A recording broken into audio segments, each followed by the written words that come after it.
So today we're going to create a GIF that we can upload onto our Instagram or Facebook stories and have a bit of fun. So you could dress up, you can do lots of silly things. What you need to do is take some video clips.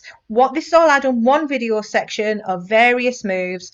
Then I'm going to use that and I'll keep taking 2-second clips that I want it as a GIF. So just find a 2-second clip. Then you want to save that 2-second clip to your phone.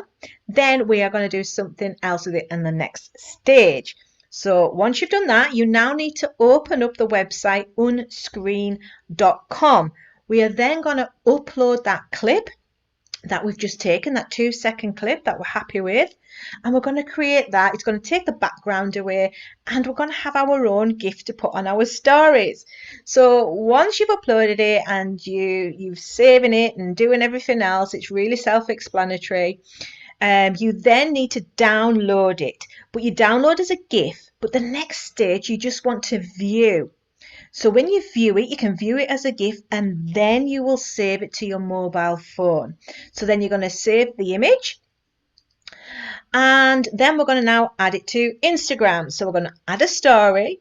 We are now going to add our GIF by going back into our photos and selecting the copy image.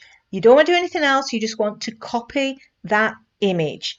And then when you've copied the photo, go back into Instagram and it should pop up and then you can just paste it, add the sticker, and that's it. You've got a GIF.